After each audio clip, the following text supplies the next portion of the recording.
Magandang araw po sa inyong lahat. Heto na naman po ang isang kwento na mapapakinggan natin sa araw na ito. Ito ay tungkol kay John, isang lasinggerong magbubuko. Si John ay isang simpleng binata na mababa ang tingin sa kanyang sarili. Iniisip na wala siyang ibang silbi sa buhay kundi ang magtinda at magtimpla ng masarap na buko juice. Ngunit isang gabi, habang pauwi, isang kakaibang pangyayari ang bumaliktad sa kanyang mundo. Nasaksihan niya ang isang babae sa damuhan, nagpupumiglas sa isang halimaw. Hindi siya nagdalawang isip. Sinagip niya ang babae sa kamay ng aswang. Sino kaya ang babaeng ito? At ano ang magiging epekto ng pagtulong niyang yun sa kanyang buhay at negosyo? Kaya ba niyang harapin ang mga panganib na dulot nito o matutulad siya sa naging kapalaran ng kanyang mga magulang? Paano kaya tatalunin ni John ang malalakas na aswang gayong wala naman siyang mutya o kapangyarihan? Sapat na kaya ang sandatang gawa sa pilak? Kaya nitong pumaslang ng kalaban o siya ang mamamatay? Pero bago ang lahat mga idol, huwag po nating kalimutan mag-subscribe at i-hit ang notification bell sa aking YouTube channel na The Voice Addict at Apong Isaak para sa mas marami pang makapigil hiningang kwentong aswang at katatakutan mula sa mundo ng kababalaghan. Umpisahan na po natin ang kwento. Eka, ba't ba ako nandito? Anong ginagawa ko sa lugar na to? Napatingin si John sa paligid. Nasa loob siya ng isang maayos na bahay. Maayos ang paligid, pero may kung anong kakaiba sa pakiramdam niya. Nakita niya ang isang batang lalaki na nakayuko at nakasiksik sa ilalim ng mesa. Tahimik lang ito. May nakasabit na bawang sa leeg nito, parang kwintas. Marami ring bawang sa paligid ng mesa kung saan siya nakatago. Maya-maya, nakarinig si John ng malakas na alulong mula sa labas, parang alulong ng aso. Maliban doon, may iba pang ingay na nanggagaling sa labas, parang may kumakalmot sa dingding, paulit-ulit, parang may kuko na dumudulas sa kahoy. Minsan mabagal, minsan mabilis. May mga bahagi din ng dingding na parang nasisira na. May malalakas na tunog din na parang may tumatalon sa bubong. Ramdam ni John na gumagalaw ang bahay sa lakas ng bawat yabag. Napatitig siya sa bata. Nakatitig din ito sa kanya. Nanginginig. Umiiyak na. Parang walang boses. Nandiyan na naman sila, Damian. Anong gagawin natin? Talagang sinusubukan ng mga aswang na yan ang pasensya ko. Sumusobra na sila. Ngayong gabi, hindi na ako basta-basta mananahimik na lamang. Sandali, Damian. Anong gagawin mo? Huminahon ka! Pumunta sa kusina si Damian at pinulot ang bolo na nasa ilalim ng lababo. Kinuha niya ang hasaan at dali-daling pinatalim ito ng gusto. Pinakatitigan, hinaplos ang mga simbolo sa hawakan at talim nito. Parang awa mo na, Damian. Kung ano man ang binabalak mo, huwag mo nang ituloy. Hindi natin sila kaya. Hindi natin sila katulad. Hayaan mo na lang. Aalis din naman ang mga yan mamaya. Aalis? Tapos babalik ulit? Paulit-ulit na lamang tayong tinatakot. Nabubuhay na tayo sa takot, Imelda. Ayoko na. Hindi pwedeng ganito na lang palagi. Visit yung mga aswang na yan. Akala nila, matatakot ako sa kanila. Pero Damian, paano naman kung mapahamak ka? Wala tayong laban sa kanila. Anong walang laban na sinasabi mo? Meron. At lalaban ako ngayon. Kaya humanda sila. Wag na, Damian, wag na. Nakikiusap ako sa'yo. Pabayaan mo na. Kung hindi ngayon, kailan pa tayo kikilos, Imelda? Kailan pa? Naiintindihan ko ang galit mo, Damian. Pero ang iniintindi ko lang naman ay ang pamilya natin. Paano kung masaktan ka? Paano kung mapatay ka nila? Paano kami ni Jan? Gagawin ko to para sa inyo. Para sa pamilya natin. Dahil mas lalong hindi tayo ligtas kung palagi na lang tayong matatakot sa kanila. Kaya kailangan ko na silang harapin. Wala na akong ibang pagpipilian pa. Damian, huminahon ka! Damian! Huwag mo na akong pigilan, Imelda. Masyado na tayong pinaglalaruan ng mga hayop na halimaw na yan. Tumahimik si Imelda. Hawak niya ang laylayan ng kanyang damit. Nanginginig. Alam niyang wala na siyang magagawa para pigilan ang kanyang asawa. Kung mamamatay man ako ngayong gabi, sisiguraduhin kong hindi ako mamamatay ng duwag. Tay! Tay, wag po! Huwag kayong lumabas! Sumugod si Jan at hinawakan ng braso ni Mang Damian, pero bigla siyang napatingin sa kanyang mga kamay. Nagulat siya. Hindi niya nahawakan ng kanyang ama. Dire-diretso itong lumabas ng bahay. Isinarado nito ang pintuan. Lumapit siya sa kanyang ina. Sinubukan niya itong yakapin, pero hindi rin niya magawa. Nakatayo ang nanay Imelda niya sa harap ng pinto. Pilit na pinakikinggan ang ingay sa labas. Nanginginig ang kanyang katawan. Pawis na pawis, kahit malamig naman ang hangin sa gabing yun. Nakatingala ang kanyang ulo at ang dalawang kamay niya ay magkadikit at nakatapat sa dibdib. Umusal siya ng isang mahinang panalangin. Panay ang sign of the cross. Diyos ko, iligtas mo po ang asawa ko. Iligtas niyo po kami, Panginoon. Malalim ang paghinga ni Imelda. Parang nauubusan na siya ng hangin. Pero pinipigilan niya ang sarili na mapahikbi. Ayaw niyang marinig siya ng kanyang anak na umiiyak. Ayaw niyang makita siya na nanghihina. Kahit nanginginig na ang kanyang mga tuhod at halos hindi na siya makatayo sa sobrang kaba. Pinilit niyang magkunwari na matatag siya, na hindi siya takot, na kaya niya. Dahan-dahan siyang napalingon sa mesa. Sa ilalim nito, naroroon pa rin ang batang si Jan. Yakap-yakap ang tuhod, nakasubsob ang ulo sa braso. Nanginginig ang mga balikat, tanda ng tahimik na pag-iyak. Lumapit si Aling Imelda, dahan-dahang lumuhod sa tabi ng anak. Jan, anak, nandito lang si nanay, ha? Huwag kang matakot. Hindi kita pababayaan, anak. Napatingin si Jan. Napakunot ang kanyang noo. Napalunok siya. Gusto niyang sigawan ang sarili niya.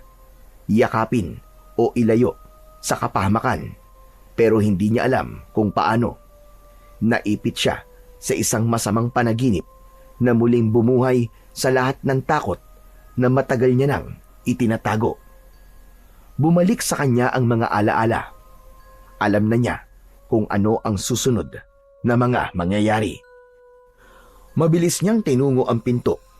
Tumagos siya at napunta sa labas ng kanilang bahay. At doon sa harap ng kanilang tahanan, nakita niya ang isang nilalang na may nakakatakot na anyo. Maitim ang balat nito na parang sunog. May matatalas na ngipin. Mahahaba ang mga kuko at may nanlilisik na mga mata. Ang dila nito ay mahaba, parang ahas. Mas masangsang din ang amoy, parang bulok na laman. Tay, umalis ka na dyan! Pumasok ka na sa loob! Sige na, Tay! Ngunit hindi siya naririnig ng kanyang ama. Walang patumpik-tumpik, umatake ang aswang. Mabilis ito, mas mabilis kaysa sa kilos ng isang normal na tao. Tila bigla itong nawawala, tapos ay biglang lilitaw sa likuran ng lalaki. Ngunit si Mang Damian hindi nagpatalo sa takot. Maigpit ang hawak niya sa kanyang pilak na bolo. Napansin niyang kapag natatamaan ng bolo niya ang aswang, bigla itong napapaatras. Dahil doon ay nagkaroon siya ng dagdag na lakas ng loob. Halika! Kung akala mo matatakot mo ako, Nagkakamali ka! Sige! Sugod! Sumugod ang aswang. Nakanganga, handang manlapa. Umikot ito sa paligid ni Damian. Naglalaway. Ngunit bago pa man ito tuluyang makalapit, mabilis na umamba ng saksak si Mang Damian. Tinamaan niya ang braso ng aswang. Kumalat ang maitim na dugo sa damuhan. Napaurong ito at napahiyaw sa sakit. Ngunit hindi pa tapos. Ang aswang ay naging isang malaking aso. Muli itong sumugod. Mas galit, mas mapanganib. Lumaban si Mang Damian. Mabilis din ang kanyang mga galaw. Sanay siyang humawak ng kanyang bolo. Sanay siyang humarap sa panganib. Hindi siya umaatras. Habang nakikipaglaban siya, sa loob ng bahay ay nanginginig na si Imelda. Habang pinakikinggan ang bawat kalabog, sigaw at yabag sa labas, hindi na siya nakatiis. Anak, makinig ka. Huwag kang lalabas ng bahay kahit na anong mangyari. Hintayin mo kami dito. Babalik kami ng tatay mo, ha? Tumayo siya at naglakad patungo sa pinto. Binuksan niya ito at tumambad sa kanyang paningin ang naging kalagayan ng kanyang asawa. Marami na rin itong sugat sa katawan, ngunit patuloy pa rin lumalaban. Umabante pa siya. Hawak niya sa kamay ang isang balisong. Gusto niyang tulungan ng asawa niya. Gusto niyang matapos na ang lahat. Ngunit lingid sa kanilang kaalaman, may isa pang aswang na nakaabang sa itaas ng bubong. Tahimik lamang itong nagmamasid. Matutulis ang kuko nito at mukhang mas matanda kaysa sa unang aswang. Ang balat nito ay kulubot, parang balat ng luma at tuyong kahoy. Mula sa bubong, tumalon ito pababa. Walang kaabog-abog, inatake nito si Aling Imelda. Hindi! Nay! Pero huli na, bumulagta ang nanay niya sa malamig na lupa. Tumama ang ulo nito sa batuan at dumaloy mula doon ang mapula niyang dugo. Agad na pinagkakakalmot ng aswang ang tiyan at muka ni Aling Imelda bago ito lumubay. Sa gulat ng ama, nabitiwan nito ang kanyang pilak na sandata at mabilis na tumakbo papunta sa kanyang asawa. Mahal! Mahal, gumising ka! Hindi pwedeng mangyari to! Iwan, mahal! Gumising ka! Niyakap nito ng maigpit ang kanyang pinakamamahal na asawa. Hindi na ito gumagalaw. Hindi na rin humihinga. Sa isang iglap, umatake ang aswang mula sa likuran. Itinusok nito ang mahahaba at matutulis nitong kuko sa likod ni Mang Damian. Tumagos ang mga kuko nito sa katawan ng lalaki. Napamulagat ito at isang patak ng luwa ang bumagsak sa mukha niya. Agad siyang bumulagta. Yakap-yakap ang bangkay ng asawa. Paano? Paano na ang anak ko? Hindi makagalaw si Jan. Nanlalambot ang kanyang tuhod hanggang sa napaluhod siya sa lupa. Sa huling sandali ng kanyang ama, nabanggit pa nito ang kanyang pangalan. Tumulo ang kanyang luha habang pinapanood ang pagkaladkad sa bangkay ng kanyang mga magulang. Nilapa sila ng dalawang aswang. Niluray ang laman. Pinilas ang tadyang, kinain ang puso at atay. Ayoko na! Ayoko na! Ayoko na! Tama na! Nangihina siya. Pilit niyang isinara ang mga mata, pero hindi niya maiwasang hindi tignan kung ano ang nangyayari. Hanggang sa may narinig siyang isang mahinang hikbi. Huminto siya sa pag-iyak at nilingon ang pinagmumulan ng tunog. Naroon ang bata sa pintuan, nakatingin sa bangkay ng kanyang mga magulang. Maputla ang bata, punong-puno ng takot, gulat at lungkot ang kanyang muka. Hindi gumagalaw, nakatayo lang sa may pintuan habang pinanunood kung paano nilalapa ang mga magulang niya. at biglang nagising si Jan. Mabilis ang kanyang paghinga. Butil-butil ang pawis sa kanyang noo. Nasa maliit siyang katre sa isang sulok ng kanyang barong-barong. Yung manipis na foam na inuupuan niya sa araw ay siya ring hinihigaan niya sa gabi. Huminga siya ng malalim, pilit na pinakakalma ang kanyang sarili. Tumingin siya sa lumang orasan at nakita niya, 7:00 na ng gabi. Anak ng teteng, oo. Ang tagal naman na naging siesta ko. Ay, anong oras na? Ngayon lang ako nagising. Kanina, pagkatapos niyang magtinda ng buko, umuwi siya para magpahinga sandali. Nakaramdam kasi siya ng antok. Akala niya, sandali lang siya dahil balak pa niyang magtinda. Pero napasarap ang kanyang tulog. Humaba ng hindi niya namamalayan. Kahit mabigat ang katawan, pinilit niyang bumangon. Naupo siya sa gilid ng katre. Ilang saglit pa, napatulala siya habang inaalala ang kanyang panaginip. Ipinilig niya ang kanyang ulo. Pilit na nilalabanan ang mga imahe na ayaw mawala sa isip niya. Maya-maya pa ay napatingin siya sa pinto nang marinig niyang may kumakatok. Jan! Jan! Gising ka na ba, pare? Jan! Oh, sandali, nandiyan na! Tumayo siya at pinagbuksan ito ng pinto. Bumungad sa kanya ang matalik niyang kaibigan na si Rex. May bitbit na plastik sa magkabila ang kamay. Hay, sa wakas, nagising ka rin. Kanina pa ako pabalik-balik dito eh. Buntik na ako magpatawag ng puninarya eh. Akala ko kasi patay ka na eh. Sira ulo. Natulog lang ang tao eh, patay na agad. Ano bang kailangan mo? Ang sungit naman ito. Nandito ako para masimulan na natin to. Aba, kanina pa ata kumunat tong binili kong pulutan natin eh. Kakahintay sa paggising mo. Kanina pa kaya ako inom na inom. Aba, bakit naging kasalanan ko pa yata na hinintay mo ko? Eh bakit kasi di mo nalang ininom yan na mag-isa? Alam mo kasi, Chong, hindi masaya kapag hindi ikaw ang kainuman ko eh. Talagang hihintayin kita. Siyempre, best friend tayo, di ba? Sige na nga. Halika na, pasok ka na. Ikaw, alam mo, bad influence ka talaga eh. Gusto ko sanang iwasan yan para kahit papano eh, maging good boy na ako eh. Ikaw talagang panira sa pagbabagong buhay ko eh. Pare, sandali lang. Pawak nga. Nilalagnat ka ba? Sira ulo. Tumawa na rin si Jan. Umiling pero may ngiti sa kanyang labi.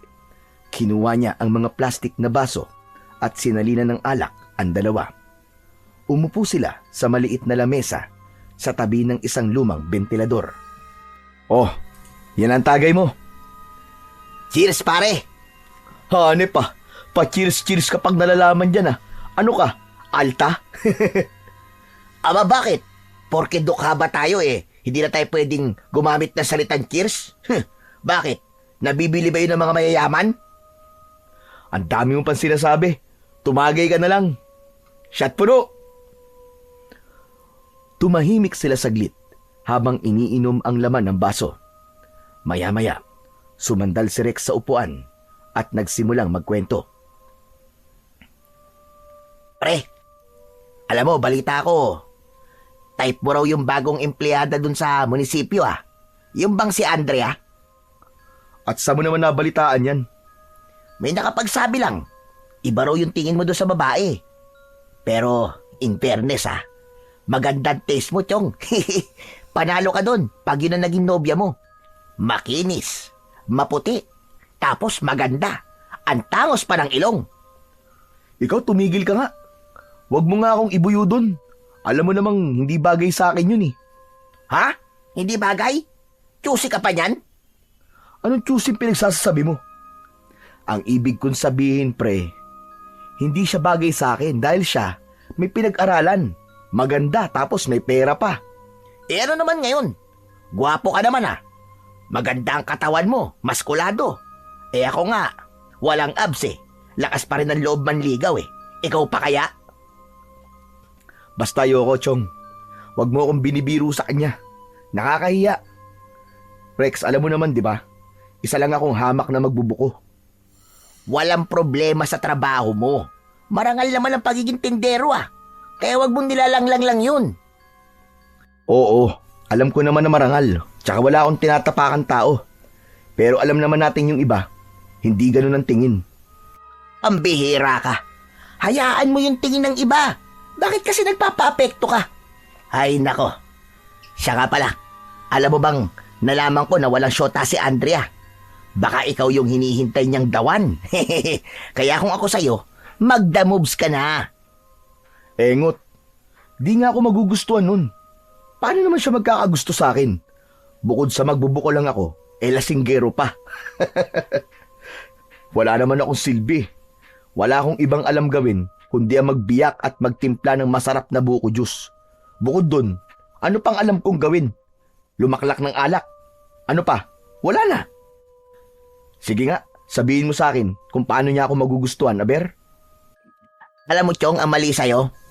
Minamaliit mo palagi ang sarili mo. Hindi mo nakikita kung gaano ka kaayos kung gugustuhin mo lang. Oo, lasinggero ka, pero mabait ka naman Hindi ka naman tulad ng iba dyan na mayayabang at hindi marunong makisama. Saka hindi lahat ng lalaki marunong magpakumbaba at magsikap ng ganyan. Ay, ewan. Di ko alam, Rex. Minsan kasi parang wala na talaga akong direksyon Para bang kahit na anong gawin ko, palaging may kulang. Pare, normal lang yan. Pero hindi ibig sabihin na wala ka ng kwentang tao. Tumingin ka nga sa salamin. Mukha ka bang wala ng pag-asa? Hindi naman. Mukha lang pagod sa kalasing. Yan ang sinasabi ko sa'yo Ano, bukas tulungan kita Diskartihan mo na yung si Andrea. Aba, baka maunahan ka palang iba. Ayoko, Chong, ayoko. Nahihiya talaga ako. Ayaw mo ba talaga? Kasi kung ayaw mo, pwede namang ako na lang Ay, wag naman ganun, Chong. Ang kay Juan. At hindi pwedeng mapunta kay Pedro. Ayun! Di umamin ka din sa wakas. Oo na. Para ka naman teenager na kilig dyan. Hindi bagay sa'yo. Para kang bulating nilagyan ng asin. Bulating nilagyan ng asin? Grabe ka naman. Ayos ka na. Inamin ko na na gusto ko talaga si Anding. Pwede na ba tayong uminom ng tahimik? Ang ingay mo Grabe naman to. O sige na, pwede na. Ay pero teka, hindi pa ako tapos. Ano palang balak mo? Wala. Sus Mariosep ka naman tao ka, oo. Nahihiya nga ako, pre. Baka mapahiya pa tayo. Ano naman ngayon kung mapahiya? At least sinubukan mo. Mas okay na yun kaysa habang buhay mong iniisip ang mga sana mo. Tumahimik si John. Waring nag-iisip. Napatingin sa kanyang mga kamay, sa kalyo at kutis na maitim. Napailing siya. Ang binatang si John ay edad 25 na. Totoong matipuno ang katawan nito. Halatang sanay sa mabibigat na trabaho. Matangkad siya at maayos ang hubog ng katawan. Malinis ang panga at mapupungay ang kanyang mga mata. Guwapo siya pero hindi ito masyadong napapansin ng marami dahil sa sunog niyang balat, dahil sa araw-araw na pagkakabilad habang naglalako ng buko sa kalsada. Lagi rin siyang mukhang pagod at madalas amoy panis na nyug ang amoy ng kanyang katawan. Ngunit kahit ganun, may kakaiba pa rin sa kanya. May dating. Yun lang, talagang lasinggero siya. Ang tingin sa sarili, walang direksyon sa buhay. Palaging iniiwasan ng mga tao. Laging laman ng tsismisan at pinupulutan ng mga tsismosa sa kanilang baryo. Pero si Rex ang natatanging nakakakita sa kabuuan niya na kahit marami siyang pagkukulang, mabuti siyang tao. Tahimik na ulit si John. Naging sunod-sunod ang tagay. Sa isip niya, nakikita niya ang maamong muka ni Andrea. Napangiti siya. Totoo ang sinabi sa kanya ng kaibigan si Rex. Wala siyang yaman, Wala siyang maipagmamalaki kung sakali, pero meron siyang itinatagong konting tapang. Naisip niyang baka tama nga ang kaibigan niya.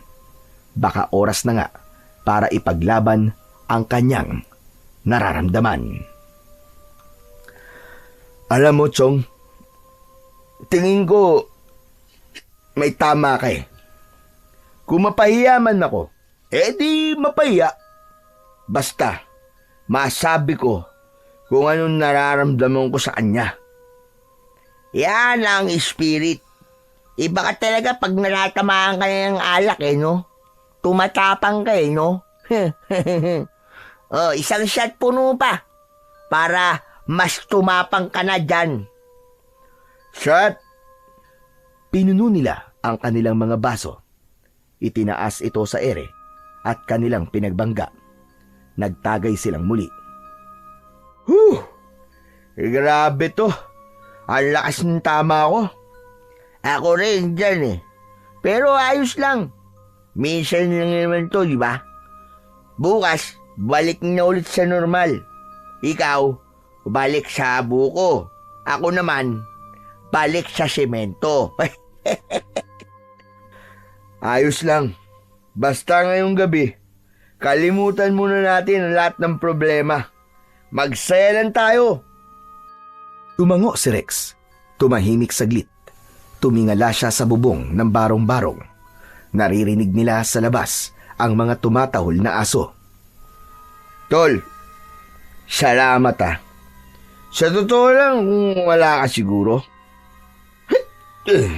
Ewan ko kung paano ko kakayanin tong buhay ko.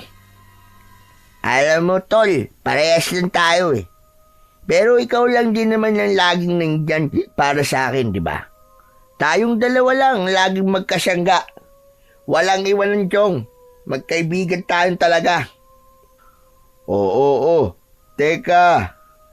Para yatang naiiyak ka na, Chong Tama na nga ang drama natin. Nasaan na ba yung pulutan natin? Naubos na yata. Eto. Mabuti pa. Kumuha ka pa ng isang bote. Saka mani. Para mas lalong masarap ang kwentuhan natin. Sigurado ka ba, Chong? Kaya mo pa ba? Kaya pa yan. Wala tayong uurungan laban, pre. Basta meron tayong alak. Pinuno nila muli ang kani-kanilang mga baso. Hindi na naging maayos ang pagbuhos. May natatapon na sa lamesa. Pero ayos lang sa kanila. Panay ang tawanan nilang dalawa. Masaya silang talaga. Totoong masaya. Dahil kahit papano, nakalimutan nilang sandali ang kanilang mga problema, ang lungkot at mga bangungot na nagpapalungkot, lalong-lalo na para kay John. Mabilis lumipas ang oras. Ang masiglang tawanan ay unti-unting napalitan ng katahimikan. Natapos din ang inuman. Si Rex, nakasandal sa sirasirang upuan. Nakaawang ang bibig. Mahimbing na ang tulog. Si John naman, nakahandusay sa gilid ng lamesa. Ang braso ay nakapatong sa ibabaw nito at ang ulo niya ay nakasubsob sa sariling bisig. Bagsak silang pareho sa sobrang kalasingan. 4:00 ng madaling araw, biglang napadilat si John. Masakit ang ulo niya. Mabigat ang talukap ng kanyang mga mata at parang umiikot ang paligid niya. Ramdam pa rin niya ang malakas na epekto ng alak na nainom nila kagabi ng kanyang matalik na kaibigan. Isang malakas na buntong hininga ang kanyang pinakawalan. Aray! Ito na nga ba ang ayaw ko kapag napapasarap sa inuman Matinding hangover, grabe! Sakit sa ulo. Pero kailangan kumayod para mabuhay ang walang kwentang nilalang. Dahan-dahang tumayo siya. Medyo nangalay pa ang kanyang mga bisig dahil sa pagkakadukdok mula sa lamesa. Tumingin siya kay Rex. Mahimbing pa rin ang tulog nito. Nakasandal pa rin sa sirang upuan. May bagyang laway sa gilid ng bibig. Napailing na lamang ang binata. Pambihira talaga, oo. Tululaway. Hoy, Rex. Rex, alis na ako ha. Ano ba? Umalis ka kung gusto mo. Gusto ko pa matulog. Ayos ah. Lasing na lasing ah. Lakas mo kasing uminom eh. Tinignan niya ang orasan. Nakita niya ang oras. Napamura siya ng mahina. Kaya kahit matamlay at nanlalambot, sinubukan niyang bilisan ang pagkilos. Napapikit siya sandali habang hinahagod ang sariling batok at ulo. Nanginginig pa ang kanyang paa habang dinadampot ang tsinelas. Hindi pwedeng matulog pa. Sayang ang benta. Nagbihis siya, kinuha ang suot na pangalis at isinuot ang lumang sombrero. Kinuha niya rin ang kariton na nakaparada sa gilid ng kanyang barong-barong. Mabuti na lamang at nilinis niya kagabi yun bago pa sila uminom. Maayos ang lagayan ng yelo, kutsilyo at mga plastik na baso at bote. Ang poblasyon ay malapit lang sa kanilang baryo. Hindi kailangan ng tricycle para sa kanya. Kayang-kaya niyang lakarin. Doon siya kumukuha ng buko mula sa mga biyahero na galing pa sa ibang lugar. Sariwa ang mga yon at mura pa ang presyo. Nakasanayan na niya ang ganitong gawain sa halos araw-araw. Habang tinutulak ang kariton, patuloy ang pagkirot ng kanyang ulo dahil sa hangover. Madilim pa ang daan na kanyang tinatahak. Naramdaman niya ang malamig na simoy ng hangin. May konting hamog pa sa paligid. Nang malapit na siya sa bayan, may narinig siyang tila nagkakagulo sa may unahan. May boses ng matanda na tila nagmamakaawa. Nagmamadali siyang humanap ng matataguan sa gilid ng isang tindahan na sarado pa. Sumilip siya at sinikap na makita kung ano ang nangyayari sa ilalim ng ilaw ng poste. May 3 kabataang lalaki. Iniikot-ikutan ang isang matandang payat at mukhang matagal nang hindi nakakakain ng maayos. Lukot ang mukha niya at punong-puno ng mga linya. Mahaba ang buhok niya, magulo at parang hindi na nagsusuklay ng ilang taon. May balbas din ito na makapal at puti na ang kulay. Ang suot nitong damit ay lumang t-shirts na halos butas-butas na. Naka-shorts lang, nakupas at sira na rin ang laylayan. Wala siyang suot na tsinelas at halatang sanay na sa malayong lakaran dahil makapal at magaspang na ang mga kalyo sa paa. Maawa kayo sa akin! Huwag niyo naman akong saktan!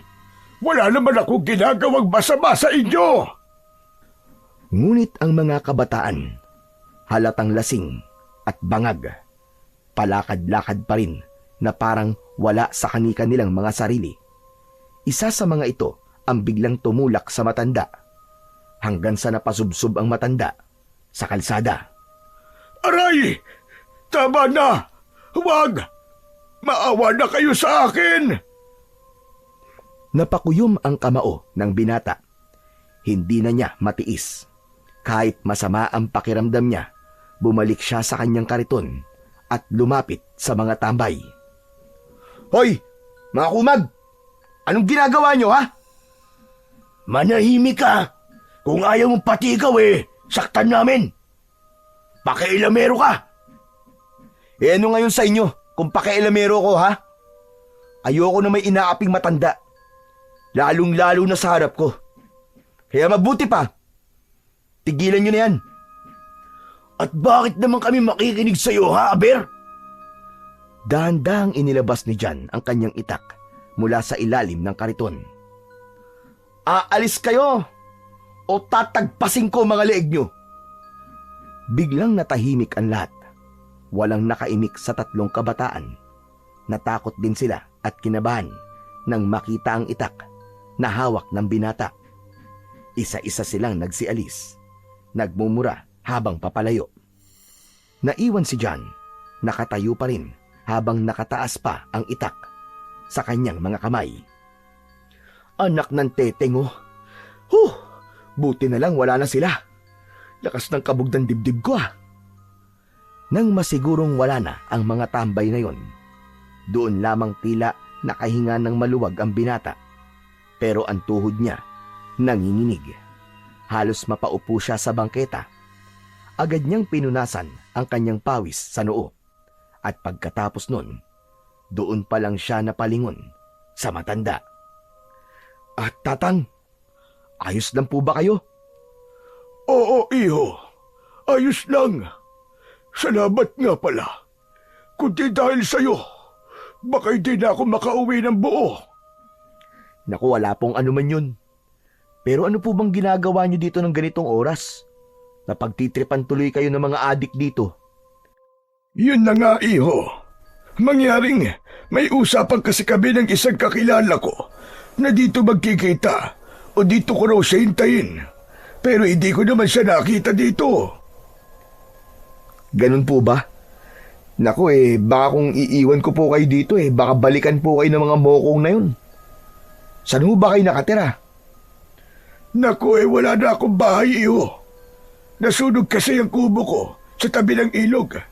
Simula nung masunog yun, kung saan-saan na lamang ako napadpad.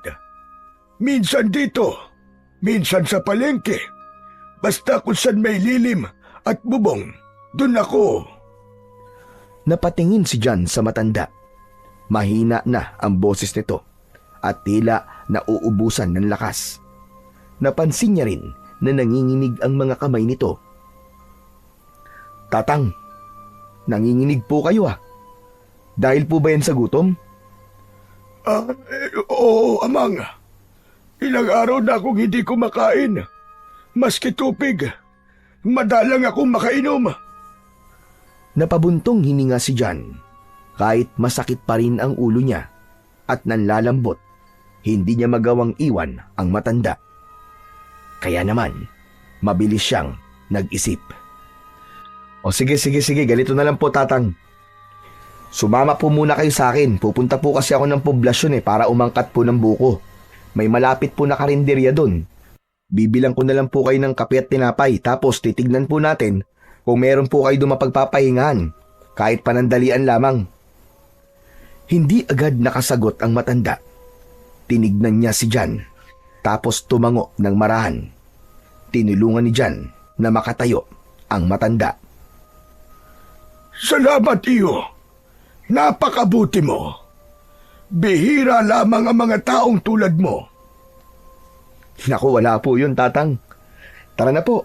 Baka mamaya balikan tayo ng mga adik na yun Tahimik silang naglakad patungong poblasyon. Madilim pa rin ang paligid. Kaunti lamang ang ilaw sa kalsada, kaya't maingat silang naglalakad. Hawak ni John ang hawakan ng kanyang kariton, habang si Apo Karding naman ay tahimik lang na sumusunod sa likod niya. Habang naglalakad sila sa gilid ng kalsada, nagsimulang magsalita si John.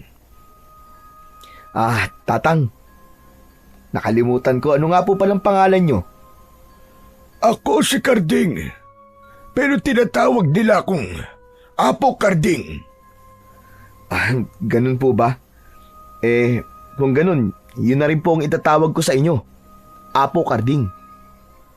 Buti at dumating ka talaga kanina, iyo. Sakto yung paglabas mo ng maaga. Yung mga batang yun, wala silang magawa. Kaya nga po dumarami na po talaga mga pasaway na kabataan dito. Ibang-iba na po ang henerasyon. Kaya, payo ko po sa inyo, wag niyo na pong uulitin to. Kung makikipagkita po kayo sa isang kaibigan, mas piliin niyo po ang araw. Wag po sa gabi. Tsaka wag po kayo magpapadilim sa kalsada. Tama ka. Hindi talaga dapat. Alam nyo, ganito po talaga ako Kapag ganitong oras, gising na po ako.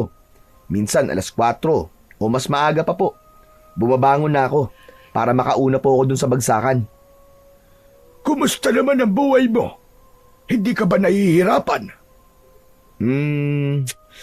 Mahirap po, syempre. Pero kaya naman po. Kahit paano, nakakaraos naman. Kahit mainit sa maghapon, tiis lang. Basta may benta. Ayos na. Sandaling natahimik si Apo Karding. Halatang pinakikinggan niya ng mabuti ang binata habang sila ay naglalakad. Noon po, medyo nahihiya pa po ako sa ginagawa ko eh. Kasi habang yung iba, may mga uniforme, nasa opisina o may magagandang negosyo, ako naman po, nandito lang po sa kalye. Naglalako po ng buko sa gilid-gilid. Oh, ano namang masama doon? Wala ka naman tinatapakan tao, di ba? At napapakain mo ang sarili mo mula sa perang kinikita mo sa marangal na paraan. At napapainom pa po ng alak nang walang sawaan.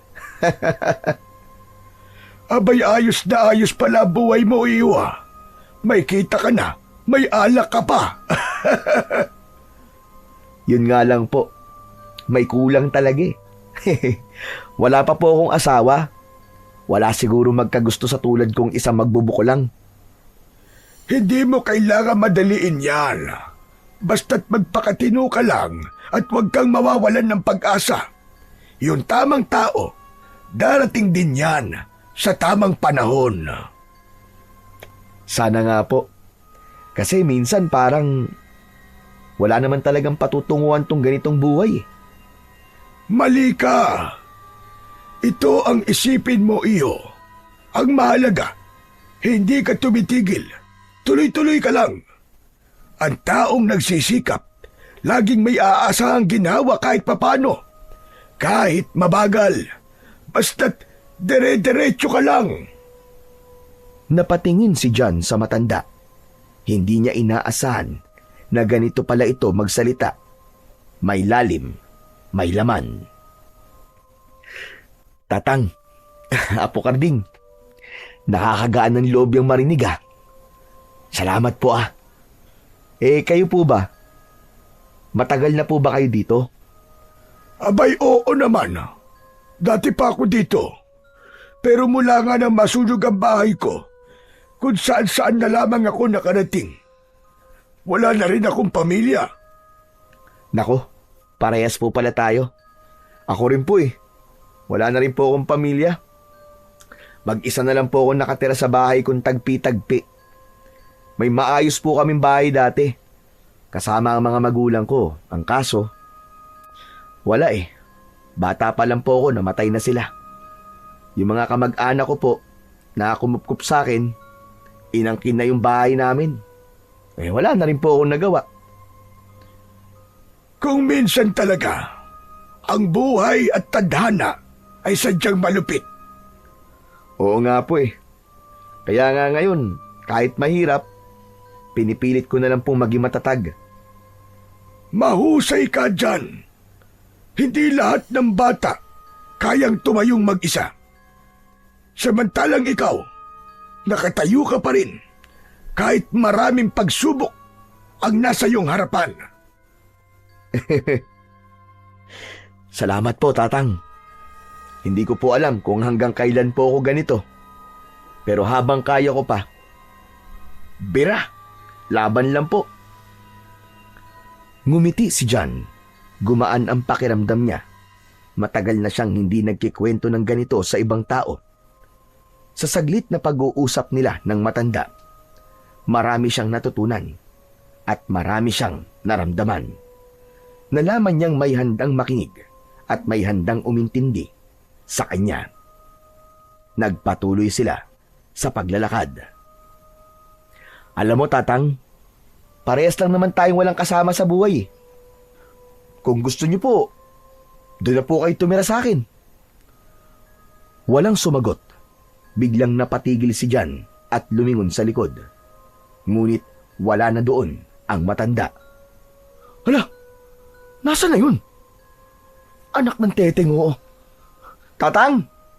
Apo Karding! Apo Karding! Tumingin siya sa kaliwa, sa kanan at sa likod. Pero wala siyang nakitang Apo Karding. Inikot niya ang kanyang paningin sa paligid. Walang tao, ni hindi niya narinig ang mga yabag ng matanda na umalis. na wala itong parang bula. Apo Karding! Anak ng teteng. Abay, wag naman kayo nagbibiro ng ganyan. Nasaan ba kayo, Apo Karding? Ano ba to? Ano bang matanda yun? Kinilabutan siya. Parang may malamig na hangin na dumaan sa batok niya. Bumilis ang tibok ng kanyang puso. Mas lalo pa siyang ninerbiyos nang biglang may umalulong na aso sa tabi ng kalsada. Mabilis niyang itinulak ang kariton paalis. Hindi na siya lumingon pa. Sa isip niya, baka multo ang matanda. Pagdating sa poblasyon, pinilit niyang wag na lang isipin ang nangyari. Nag-focus siya sa kanyang dapat na gawin. Nakita niyang may mga biyahero na nag-aabang. Naghahanda na rin ng kanilang mga paninda. Lumapit siya sa suki niya. Pinapili na siya kagad ng mga buko.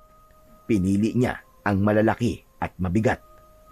Matapos magbayad, iniligay na niya ang mga ito sa kanyang kariton. 6:00 ng umaga, dumaan na siya sa bilihan ng yelo at asukal. Saka siya pumuesto sa dati niyang lugar. Inihanda na niya ang kanyang mga paninda. Habang nag-aayos siya, may napansin siyang bolo sa gilid ng kanyang kariton. Uy! Bolo to ah! Kanino naman to galing? Ba't nandito to sa kariton ko? Kinuha niya yon. Namangha siya sa nakitang talim nito. Medyo mabigat at malapad to kumpara sa gamit niyang itak. Hindi matulis ang dulo nito. Parang malapad na itak na pinutol sa dulo. Hinugasan niya ito at sinabon, saka sinubukang gamitin. Pinatong niya ang buko sa kariton at tinaga ito. Uy! Ayos ah! Ang talim naman ito! Walang kahirap-hirap! Pero kalaunan, tinigil din niya ang kanyang ginagawa. Hindi ko alam kung saan ang galing to o kung saan to ginamit. Mabuti pa siguro itapong ko na lang mamaya to. Baka mamaya ginamit pa tong murder weapon eh. Tapos nahawakan ko pa. Ditiklo ako. May naiwang fingerprints ko rito. Nako. Teka. Ano kaya? Mabuti pa itago ko na lang to. Isinuksok niya ang bolo sa ilalim ng kariton. Itinapon niya ang mga buko na nabiyak na niya at saka siya naghugas ng kanyang mga kamay. Magandang umaga. Uy, Andrea, ikaw pala. Magandang umaga din. Anong kailangan mo? Nagtitinda ka na ba? Baka gusto mo naman akong pagbilan ng 1 piraso. Yung sariwa yung sabaw lang. Walang halong asukal. Masama kasi pakiramdam ko eh. May UTI na naman yata ako. Ha? Sige. Isa lang ba? Oo, isa lang. Hindi ba sumasakit ang tiyan mo pag umiinom ka nito ng ganito kaaga? Hindi naman.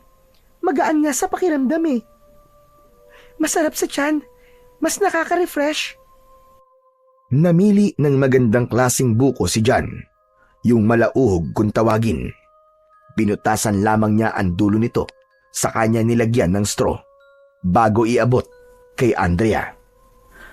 Heto na po, ma'am. Magkano? Huwag na. Libre na yan. Sa'yo na. Hala, wag naman, nakakahiya. Buena mano yata ako eh. Magkano to? Babayaran ko. Hindi, ma'am. Libre ko na po talaga yan sa inyo. Sigurado ka ba? Opo. Sabi mo yan ha. Salamat. Pero sa susunod, pag bumili ako ulit, doble na ang bayad ko sa'yo. Salamat ulit, John. Tumalikod na si Andrea at habang papalayo ito, napatulala si John. Napangiti siya ng mag-isa. Napakamot sa batok habang tinititigan ang papalayong dalaga. Hindi ako makapaniwala. Kilala niya ako. Biglang kumabog ang dibdib niya. Parang hindi siya makapaniwala. Hindi niya matiyak kung napangiti siya dahil sa libre niyang naibigay na sabaw ng buko o dahil binanggit ni Andrea ang pangalan niya. buo at malinaw. Pambihira! Kilala niya talaga ang pangalan ko. Napaupo siya sa tabi ng kariton. Napailing na may ngiti. Bakit niya alam ang pangalan ko? First time pa lang naman niya na bumili sa akin. Kinilig ang binata. Kakaiba ang saya na nararamdaman niya ng mga sandaling yun. Kahit puyat, pagod at may hangover, naging magaan ang kanyang araw. Nawala ang lahat ng bigat. Maagang napaubos ni John ang kanyang paninda. Marami ang nauhaw sa init ng panahon. Kaya naman, 2:00 pa lang ay ubos na ang laman ng kanyang kariton. Masaya siyang umuwi. Ayos ah! Swerte pa lang magbigay ng libre sa unang customer. Pagdating sa bahay, agad siyang dumiretso sa kusina. Kumuha siya ng pitsil, naglagay ng tubig at maraming yelo. Halos maubos niya ang laman ng pitsil sa iisang tungga lang. Mainit pa rin ang pakiramdam niya. Pawis na pawis at tila pagod na pagod ang katawan niya sa dami ng pangyayari ngayong araw. Balak sana niyang humilata at matulog kahit saglit. Pero napansin niya ang isang bote ng alak sa ilalim ng lamesa. Natira nila ito ni Rex kagabi. Hindi na nila naubos dahil sa sobrang kalasingan. Napahinto siya. Sandali siyang tumitig sa bote at napalunok. Sayang naman to. Mauubos na ang espiritu nito kapag hindi na inom. Kinuha niya ang bote, binuksan at nagsalin sa baso. Wala siyang pulutan, pero ayos lang. Umupo siya sa sahig, sumandal sa dingding, at dahan-dahang uminom. Masaya ang araw na to. Dapat mag-celebrate.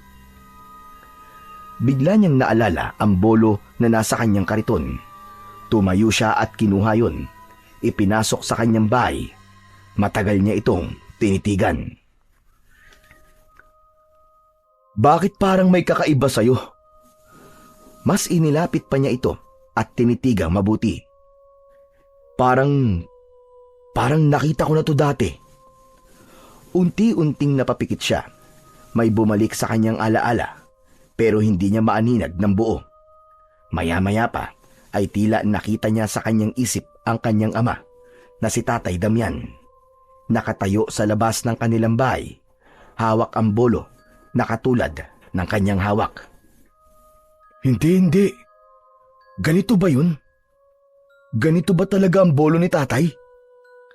Bumilis ang tibok ng kanyang puso. Sinipat niyang mabuti ang bolo at nakita niya ang ilang simbolo at palatandaan na parabang nagsasabi sa kanyang yun nga ang dating hawak na sandata ng kanyang ama. Ngunit hindi niya maintindihan kung paano at bakit napunta sa kanya ang isang bagay na matagal nang nawala sa kanya. Hindi pwede. Kung ito yung kay tatay, yung ginamit niya nung gabi. Ay, napahawak siya sa ulo niya. Nagsimulang manginig ang kanyang mga kamay. Napabitaw siya sa hawak na bolo at agad na pinulot ang bote ng alak. Diretso niya itong tinungga. Paanong napunta to sa akin? Bumuntong hininga siya. Unti-unting lumuha ang kanyang mga mata. Kinuha niya ulit ang bote at tinungga ang natitirang alak. At nang maubos niya to, dahan-dahan siyang humiga sa banig at ipinikit ang mga mata. Ngunit ilang sandali lang ay biglang may kumatok sa pintuan. Tumayo siya at pinagbuksan niya ito. Kapitbahay nila ito. Ibinalita nito sa kanya na naaksidente si Rex sa construction site. Nalaglag. Ano? Ano sabi mo? Naaksidente si Rex? Inulit ng lalaki ang kanyang sinabi. Hindi na nag-aksaya ng panahon si Jan. Nagpalit na lang siya ng tsinelas at agad na nagpunta sa poblasyon kung saan naroon ang klinik. Pagdating niya doon, nakita niya ang kaibigan si Rex na nakahiga. May benda ang braso. Rex, tol! Ano nangyari sa'yo? Konting aksidente lang, Chong. Pero ayos na ako. Maswerte pa rin kasi na-dislocate lang ang braso ko. Malayo sa bituka. Matagal pa ang buhay ko, no? Sira ulo. Mabuti di nabagok ang ulo mo. Tumama din naman. Pero syempre, matigas ang bungo ko eh. Kaya walang epekto. Ano pa ba ang kailangan mo dito? May maitutulong ba ako? Yun na nga, pre. Nahihiyaman ako pero sige na nga. Mangungutang sana ako pandagdag sa ibabayad ko dito. Babayaran ko rin kagad kapag nakabalik na ako sa trabaho. Meron naman ako ditong ipon. Ipapahiram ko sa'yo. Ayos. Salamat, pre, ha. Ang bait mo talaga. Pakis nga. Oo, wag na. Pinautang ka lang mangkikis ka na. O heto, kunin mo. O siya nga pala, uuwi rin ako mamaya ah. Ayos lang, pre. Mamaya, nandito na rin siguro si nanay. May makakasama na ako. Baka kasi bukas pa ako makalabas dito eh. Ayos naman pala pre. O sige, habang wala pa siya dito, ako na muna ang bantay mo. Nagkwentuhan pa sila ng konti nang masigurong ligtas na si Rex at may nag-aasikaso na. Nagpaalam na ang binata. Gabi na rin at kailangan niya ng magpahinga para sa panibagong araw ng pagtitinda. Madilim na ang paligid nang lumabas siya sa klinika. Sa kalagitnaan ng kanyang paglalakad, napahinto siya. Tinignan niya ang paligid. Medyo madilim at di sumasapat ang ilaw ng mga poste sa gilid ng kalsada. Pambihira naman kasing lugar to. Ang yaman-yaman ng munisipyo ni hindi man lang mabigyan ng pansin ng mga aandap-andap na mga ilaw dito. Ay nako, kung ako lang talaga magiging mayor dito, ilalapit ko talaga ang buwan para lumiwanag talaga. Nagpatuloy siya sa paglalakad. Paminsan-minsan ay napapalingon kapag nakakarinig ng mga kaluskos. Nung una ay hindi naman siya natatakot dahil madami pa rin namang naglalakad ng oras na yun. Ngunit nang makarating siya sa isang bahagi ng lugar na wala na masyadong tao at ang paligid o gilid ng kalye ay puro talahiban, naging malikot na ang kanyang mga mata. Lalo pa at naalala niya si Apo Karding na inaakala niyang isang multo. Maya-maya pa, may narinig siyang impit na iyak. Mahina at halos hindi marinig. Hala, ano yun?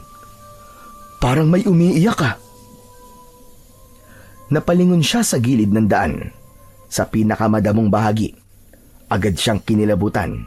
Unang naisip niya ay ang tumakbo kagad, pero bigla siyang natigilan nang mas lumakas ang iyak nun. Wag! Pakawalan mo ako! Tulong! Tulungan niyo ako! Malinaw na isang babae ang umiiyak. Sumisigaw at humihingi ng tulong. Kasunod nun ay may isang babae ang biglang lumabas mula sa talahiban. Tumatakbo ito, halos madapa. Andrea! Hindi siya makapaniwala. May lalaki sa likod nito. Mabilis ang hakbang, para bang hayok na hayok. Lumapit siya kay Andrea. Andrea, ano nangyayari? Jan, umalis ka na! Umalis ka na! Huwag ka nang lumapit! Pero hindi siya umatras kahit wala siyang dalang sandata. Kahit natatakot, tumakbo siya palapit. Hindi niya magagawang iwan si Andrea.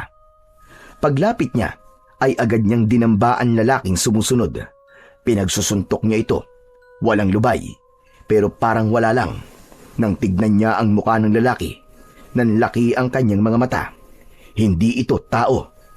Mapupula ang mga mata nito. May matatalas na pangil. Kulubot at maitim ang balat nito. Diyos ko po! Aswang! Hindi siya kagad nakagalaw sa gulat. Sa pagkabigla niya, bigla siyang ibinalibag ng nilalang at siya ang napailalim. Naramdaman niya ang bigat ng katawan nito sa ibabaw niya at ang matatalim nitong kuko sa kanyang balikat. Nakatitig sa kanya ang aswang. Nakahanda na itong sagpangin siya. Ngunit bigla itong napatigil nang may isang malakas na hampas ng bato ang tumama sa ulo ng nilalang. Napahiga ito sa lupa at agad na hinawakan ng ulo. May itim na dugong dumadaloy mula dito. Halika na dyan! Umalis na tayo! Bumangon ang binata. Nanginginig. Nakita niya si Andrea na may hawak na malaking bato sa kamay. Binitiwan ito ng dalaga, saka siya hinawakan sa kamay. Tara na, dali! Umalis na tayo dito! Tumakbo sila. Napalingon si John sa nilalang. Nakita niyang tumayo ito at nagbago ng anyo. Naging isang dambuhalang aso. Itim na itim. Natigilan si John. Nanginig ang tuhod niya. Hindi siya makapaniwala sa kanyang nakikita. Pumasok sa isip niya ang gabi ng pagkamatay ng kanyang mga magulang. Ganitong ganito ang nilalang. Ganitong ganito ang itsura ng hayop na lumapa sa kanyang ama at ina. John, ano ba? Mamamatay tayong pareho kapag naabutan niya tayo! Kailangan bilisan mo na! Inila siya ni Andrea palayo. Mabilis silang tumakbo, ngunit hindi alam kung saan pupunta. Hanggang sa may isang tinig ang tumawag mula sa di kalayuan. Dito! Dito kayo! Isang matandang lalaki ang nakatayo sa labas ng isang lumang kapilya. May hawak itong kandila sa kamay. Apo Karding? Bilis! Pumasok kayo dito! Bago pa niya kayo maabutan! Mabilis silang pumasok sa lumang kapilya. Nang maisara ang pinto, isinalya ni Apo Karding ang isang kahoy na upuan sa likod nito para masigurong hindi basta-basta mabubuksan. Kapwa hingal si John at si Andrea. Parang aatakihin sa kaba. Paanong... Teka! Tao ka ba? Dahan-dahang lumapit si John sa matanda. Nakatitig sa mukha nito. Nanginginig ang kanyang mga kamay, pero lakas loob niyang hinawakan ang braso ni Apo Karding. Mainit ang balat nito.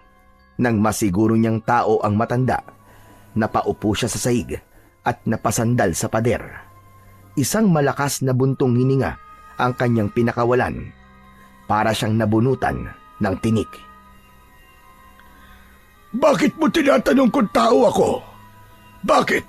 Mukha ba ako multo?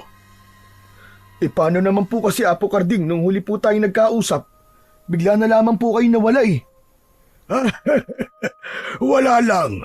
Gusto lang kitang takutin noon para masubukan kung matatag ba talaga ang loob mo sa ganung mga bagay. Pambihira naman kayo, oo. Sa tanda niyong yan, nantitrip ka pa.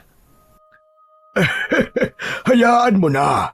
Gusto ko lang naman talaga mapatunayan kung matapang ka. Kaya ako ginawa yun. At masasabi kong matapang ka nga. Matapang? Muntik na nga akong inatake sa ginawa niyo eh. Teka nga ho pala. Bakit may aswang po dito sa poblasyon? Matagal nang may gumagalang aswang sa lugar na ito dyan. Ilang beses ko na silang nakikita. Tahimik lang sila. Pero may mga pagkakataong hindi sila nakakapagpigil. Lumalabas ang pagiging aswang nila. Yung mga natatagpo ang mga patay minsan dito. Sila ang may kagagawan nun. Mga hayop talaga ang mga yan. Alam niyo ba, Apo Karding? Mga aswang po ang pumatay sa mga magulang ko. Halos mahigit 2 dekada na po. Buhat nang mangyari yon. Kaya akala ko po wala na sila. Meron pa rin pala. Hindi naman sila nawawala eh. Nandyan lang sila sa ating paligid. Bumabalik-balik kapag gutom. Itong kasama mo, sino siya? Si Andrea po. Siya talaga yung balak na aswangin ng aswang na yun eh. Oo nga pala. Anong ginagawa mo sa damuhan ng ganitong oras? May inutos kasi sa akin sa munisipyo. Tinapos ko muna. At yun, inabot ako ng gabi. Naglalakad ako nang biglang may lumapit sa akin. Akala ko hold upin lang ako. Pero bigla niya akong kinaladkad sa damuhan. Doon ko nakita ang mukha niya. Grabe! Halimaw siya. Nagsisisigaw ako. Mabuti na lang at dumating ka dyan. Kung hindi, baka patay na siguro ako ngayon. Ha? Ikaw nga nagligtas sa akin eh. Akala ko nga katapusan ko na kanina eh. Hindi naman kasi basta-basta mapapatay yun. Kaya kailangan magtulungan tayo. Aswang yun eh. Tao lang tayo. Yumuko si Andrea, parang muling kinilabutan at nakaramdam ng takot. Biglang may narinig silang kumaluskos sa labas ng kapilya. Sumunod ang isang mahabang alulong. Nanigas ang katawan ni Jan at ni Andrea sa takot. Nang marinig yun, agad kumilos si Apo Karding. May kinuha siya sa isang sulok at nakita ng dalawa na asin ang bitbit nito. Agad nitong sinabuyan ang pintuan, ang mga bintana at ang sahig sa paligid nilang tatlo. Ano po yan, Apo Karding? Asin to. Mainam to laban sa mga aswang. Hindi sila makakalapit sa lugar na may asin. Kaya kung minsan, kapag may aswang sa paligid, ito ang ginagamit para maprotektahan ng pamilya. Naalala ni Jan ang nakaraan. Ganon din ang ginawa ng kanyang mga magulang noon. Nagsasaboy sila ng asin sa bahay at nagsasabit din ng mga bawang. Tumigil ang malalakas na alulong, ngunit biglang may kumalabog sa itaas ng kapilya. Naglalakad ito doon, pabalik-balik, mabibigat ang mga yapak. Talagang ayaw mong tumigil, ha? Anong gagawin natin, Apo Karding? Wala. Hihintayin lang natin. Magsasawa din yan. Aalis din yan kapag maisip niyang hindi niya talaga tayo mabibiktima dito. Tahimik silang tatlo sa loob. Magkakadikit, nakikiramdam sa bawat kaluskos sa labas. Ilang minuto pa ang lumipas at sa wakas, tumahimik din ang paligid. Nawala ang mga alulong, ang mga yabag at ang ingay sa bubong. Aba, wala na po ba? Wala na. Umalis na siya. Pero wag tayong papakampante. Pwede pa siyang bumalik. Mabuti pa dito na kayo magpalipas ng gabi. Po, pero baka hanapin po ako ng mga magulang ko. Ano ba ang gusto mong harapin? Yung galit ng mga magulang mo? O yung banta ng aswang? Napatigil si Andrea sa kanyang narinig. Nangislap ang luha sa kanyang mga mata, pero tumango siya ng marahan. Siya nga pala. Nakita mo ba yung sandata na iniwan ko sa'yo? Napatitig si Jan sa matanda. Naalala niya ang bolo, ang makinang na bolo sa kanyang kariton. Opo. Sa inyo pala galing yun? Sa akin nga. Ipinagkaloob ko na yun sa'yo para magamit mo. Tumango si Jan nang marinig yun, pero hindi na muli pang nagtanong. Si Apo Karding ay bumalik sa kanyang mga gamit. Inayos ang ilang bagay, saka umupo sa isang sulok upang makapagpahinga. Si Andrea ay humilig sa pader, nakayakap sa kanyang mga tuhod, at si Jan naman ay nakatitig sa kanyang mga palad. Iniisip ang lahat ng nangyari sa isang araw lang. Sa katahimikan ng gabi, unti-unting bumigat ang talukap ng mga mata ni Jan. Pagmulat ng kanyang mga mata, nakita niya ang kanyang sarili na nakatayo sa tabi ng isang bata. Nang tignan niyang mabuti, siya ito, ang batang Jan. Nakatayo lang ito sa may pintuan, nakatitig sa isang nakakatakot na tagpo sa harapan nito. Dahan-dahan siyang lumuhod sa tabi ng bata. Sinubukan niyang hawakan ito, pero hindi niya magawa. Tumatagos lang ang kanyang kamay. Ramdam niya ang takot, ang sakit na nararamdaman ng batang siya sa oras na yon. Napahagulgul siya ng malakas.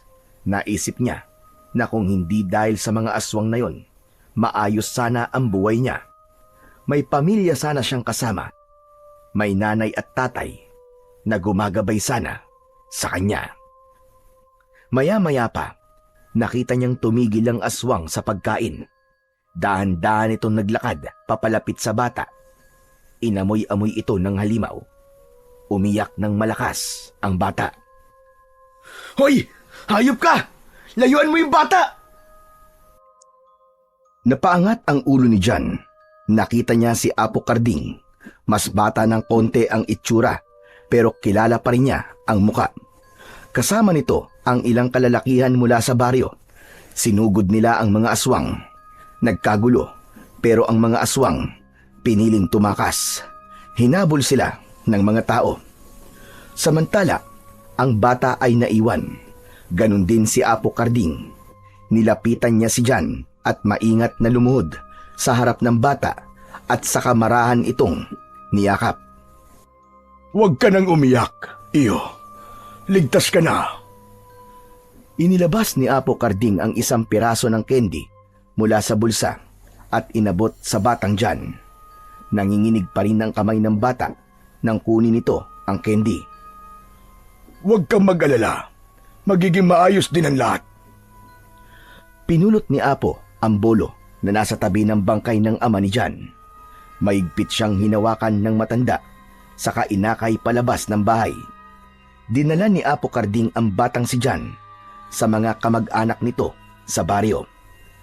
At sa pagkakataong naging malabo na ang eksena, nagising si John, habol ang hininga, luhaan ng mata. Nakita niyang nakatingin sa kanya si Apo Karding. Ikaw yung nagligtas sa akin nun sa mga aswang. Naalala mo na? Opo, naalala ko ng lahat. Kayo po nagbigay sa akin ng candy para kumalma ko. Kayo po ang umakay sa akin palabas po ng bahay. Kayo po nagbigay sa akin ng pagkakataong mabuhay. Tama ka dyan. Matagal na yun. Pero hindi ko yun makakalimutan. Nangako ko sa sarili ko noon na hindi kita pababayaan. Pero hindi ko nagampanan yun dahil na rin sa mga masamang nangyari sa akin. Hindi ko naman nakalain. Naghahaman din pala ang walang awang mga kamag-anak mo na pinagdalhan ko sa'yo. Hayaan na po natin yun, Tatang. Tapos naman na po yun. Pero kahit tapos na, gusto ko pong magpasalamat sa inyo, Apong. Salamat po sa lahat. Tumango ang matanda. Inilapat ang palad sa balikat ni John.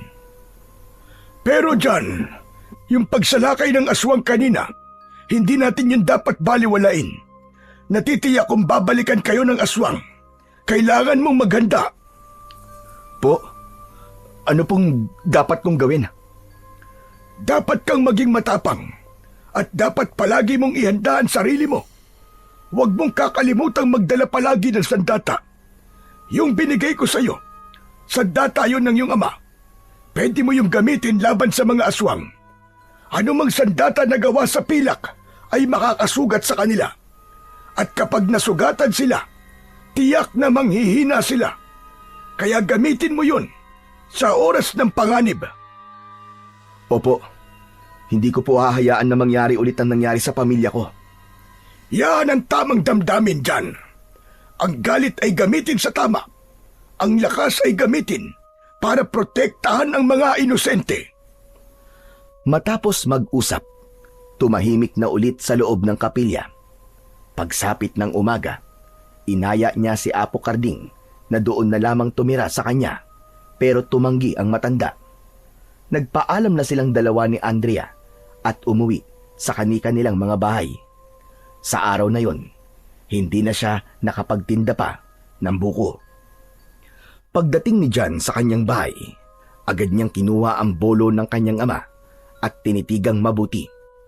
Maya-maya pa ay umiyak siya dahil sa biglang naramdaman niya ang pangungulila sa kanyang mga magulang. Hanggang sa naramdaman niyang nanginig ang kanyang mga kamay. Pinilit niyang kumalma pero hindi tumigil ang kanyang panginginig. Binitiwan niya ang hawak at saka lumabas. Dumiretso siya sa tindahan at bumili siya ng 2 bote ng alak. Nang makabalik sa bahay, umupo siya sa isang bangko sa loob at agad na ininom ang 1 bote. Gusto niyang alisin ang lungkot, takot at kilabot na nararamdaman niya. Nang maubos ang unang bote, binuksan niya na kagad ang pangalawa. Pero nang itataas na sana niya para uminom, bigla siyang natigilan. Muli siyang napaiyak. Ang kamay niya ay bumaba at sadyang binitiwan niya ang alak. Bumagsak ang bote sa sahig. Natapon ang alak. Tumayo siya at kinuha ang bolo.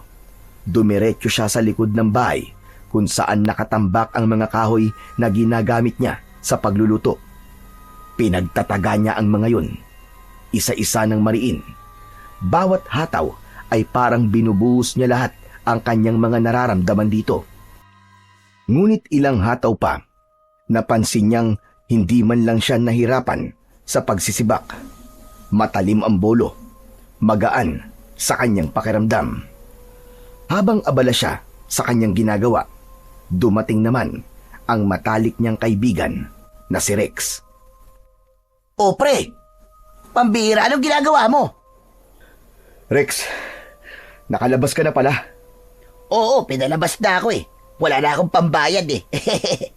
Bakit nga pala ang aga mo magsibak ng kahoy ha? Saka, bakit ka nandito? Hindi ka ba nagtinda? Hindi na muna. Eh bakit? Alam mo, pupunta lang sana ako sa tindahan eh. Pero narinig ko na parang may nagtataga dito eh. Kaya tinigdan ko. Ano ba nangyayari sa'yo? Ha? Hoy, alam mo ba? May narinig akong usap-usapan kanina dun sa klinik. May nakita daw na aswang kagabi dun sa may poblasyon. Isang malaking aso raw. Talaga? Oo, yun ang usap-usapan ng mga tao nandun kanina eh. Tapos eto pa, may mga natagpuan daw na mga patay na hayop sa ilang lugar. Grabe no? Yung mga tao, ang gagaling gumawa ng kwento. Hindi ako naniniwala sa mga ganun. Aswang. Ikaw, naniniwala ka ba na totoo ang mga aswang? Oo naman, Rex. Ha? Naniniwala ka talaga? Bakit naman? Hindi mo ba alam na biktima ng aswang ang mga magulang ko nun? Ha? Talaga? Nako pre, di ko alam yun. Ano nangyari? Maabang kwento, Rex.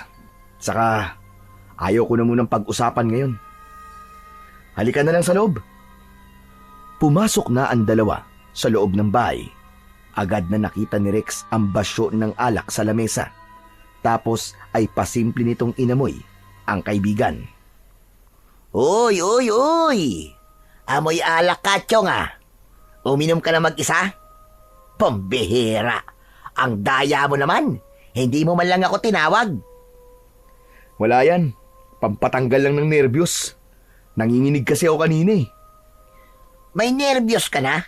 Nako, baka naman alkoholik ka na. Alam mo yun, yung kapag hindi nakakainom ng alak, nanginginig. Sira ulo. Hindi pa naman ako ganun kasagupa sa alkohol, no? Tumigil ka nga dyan. Habang nag-aasaran ang dalawa, may biglang kumatok sa pintuan. Nagkatinginan ang magkaibigan. Nang buksan ni John ang pinto, bumungad dun si Andrea. May bitbit na 2 basket na puno ng grocery. Oh, Andrea, anong ginagawa mo dito? Gusto ko lang ibigay sa'yo to, John. Ano yan?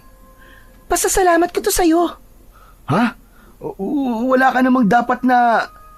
Meron, John. Marami akong dapat ipagpasalamat. Dahil sa'yo nakatakas ako sa mga aswang kagabi. Kung hindi dahil sa'yo, baka patay na ako ngayon. Nagulat si Rex sa kanyang narinig. Ha? Teka. Aswang? Nakita niyo yung sinasabi nilang aswang kagabi? Oo, muntik na akong biktimay ng aswang na yon. Pero dumating siya. Iniligtas niya ako. Talaga? Iniligtas mo siya, pre? Wow! Ang astig doon. Ang galing mo, ha? Kinuwento ni Andrea ang lahat ng nangyari kagabi. Habang nakikinig si Rex, nanlalaki ang mga mata niya sa takot at pagkamangha. Nang matapos ang kwento, bumuntong hininga ito at bumaling kay John. Anak ng... Totoo? Ang dami palang nangyari sa'yo kagabi. Pero saludo ko sa'yo, Chong. Salamat. Pero Dito kay Andrea talaga humanga kagabi. Grabe, ang tapang pala niya. Parehas lang naman tayo eh. Ayos yan. Alam nyo, hindi nyo kailangan matakot. Kung talagang babalikan kayo ng aswang na yon, nandito ako. Tutulungan ko kayong labanan sila. Hindi ko sila uurungan. Ah, siya ka pala. Yamang nandito ka na lang din, Andrea. Gusto mo bang magmerienda? Sandali at kukuha lang ako sa tindahan. Naku, wag na. Wag ka na magkabala, hindi na kailangan. Aalis din kasi ako kagad. Papasok pa kasi ako sa munisipyo eh. Gusto ko lang talagang iabot tong pasasalamat ko kay John. O sige na. Aalis na ako. Sige, mag-iingat ka, Andrea. Ano bang oras ang labas mo mamaya?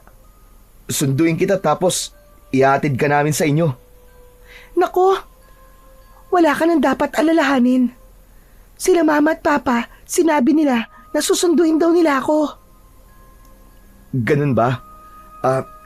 Sige. Umalis na si Andrea, pero bago umalis, nag-iwan siya ng isang matamis na ngiti kay John.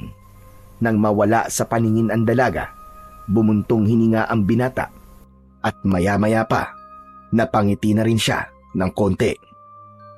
Hoy! Aba, anong ngiti yan, ha? Baliw, ano sinasabi mo? Uy, wag ka lang magkaila. Kinikilig ka, pre. Akala mo di ko pansin? Halos manigas ka na kanina dyan sa kinatatayuan mo nang makita mo palang si Andrea. Grabe ha, hindi ko akalain na mabilis ka naman palang dumiskarte. Galing mo, Chong, bilib ako sa'yo. Ikaw pa talaga ang binibigyan ng regalo. Manahimik ka nga dyan. Nagpapasalamat lang naman yung tao eh. Sus, nagkukunwari ka pa. Kunwari, di mo ramdam. Alam kong alam mo na, malakas din ang tama sa'yo ni Andrea. Uy, crush siya ng crush niya. Sana all. Sana all, sana all. Huwag kang ganyan. Baka marinig niya eh. Nakakahiya. Saka, huwag mong bigyan ng mali siya yun. Ay nako, isasanla ko buong pamilya ko, pre. Pustahan tayo. Siguradong may gusto rin sa'yo si Anding. Ikaw ang lakas mo talagang mang-asar, no? Totoo naman kasi yun eh. Nakita mo ba yung ngiti niya kanina? Kinikilig din yun sa'yo kanina, pre. Baliw ka. Wala yun. Ninitian lang ako ng tao eh. Yun na nga eh. Pero alam mo, boto ko doon para sa'yo. Ang ganda na, ang bait pa. Baliw ka talaga. At sa palagay mo, magugustuhan talaga ako nun? Oh, di naman masamang mangarap, di ba? Saka pre, sa dami ng mga nangyari sa buhay natin ngayon, mas okay na may dahilan ka para gumiti paminsan-minsan. Oo nga eh. Sige na nga. Ang dami mo sinasabi. O ano, hindi ka ba magse-celebrate? Wala bang painom ngayon? Shot puno? Ano? Kapal talaga ng mukha mo eh, no? Sinimot mo na nga lahat ng pera ko, inom pa rin ang nasa utak mo. Wala na akong pera. Puhunan na lang ang meron ako dito eh.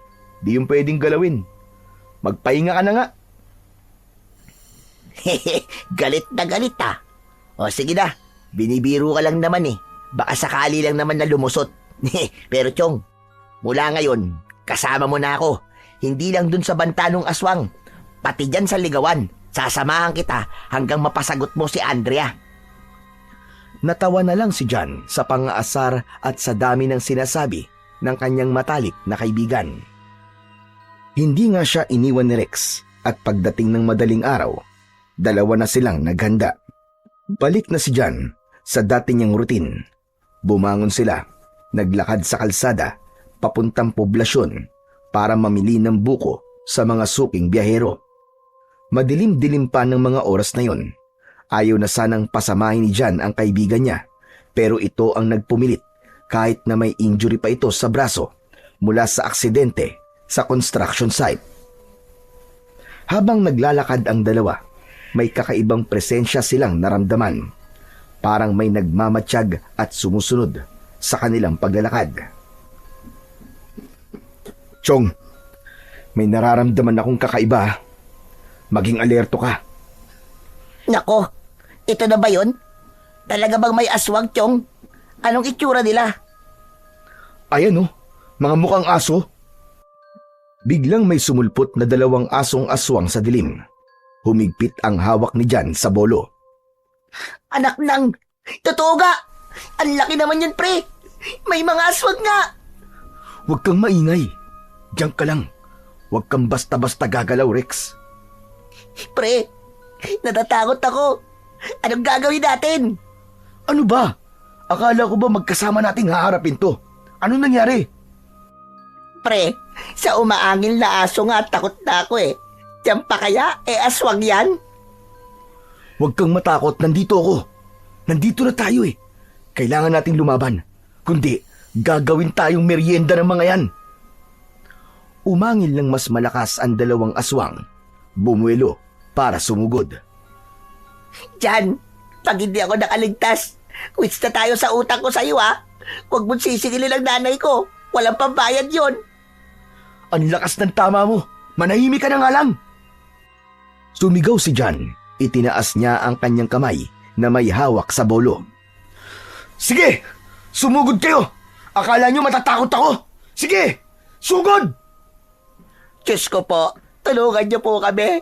Apo San Jose, Ave Maria, Santo Papa, lahat ng mga santo. Ay, Diyos ko, sino pa ba pwede kong tawaging santo? Sumugod ang aswang ng mabilis. Ang mga mata nila ay nanlilisik. Naglalaway ang kanilang mga bibig. Nakalabas ang kanilang mga pangil na handang-handa ng kumagat.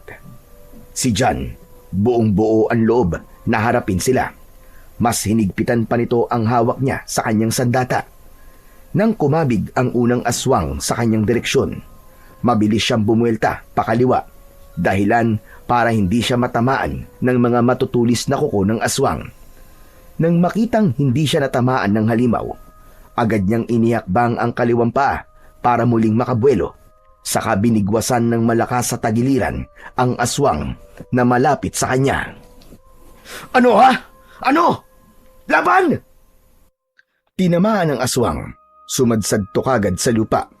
Nang makabawi ito at takmang susugod muli, muling tinaga ito ni Jan. Bumaon ang talim sa laman. Bumagsak ang aswang sa damuhan. Sumigaw ang aswang dahil sa labis na sakit. Bumuelo si Jan at tinaga ang batok ng halimaw ng sunod-sunod. Sumirit ang maitim at malagkit na dugo sa damuhan. Hindi niya ito tinantanan hanggang sa hindi humihiwalay ang ulo nito sa katawan. Grabe! Ang galing mo, pre! Imba ka! Para kang action star! Walang action star dito, pre. Totoong buhay to. Buhay nating 2 pinaglalaban ko dito.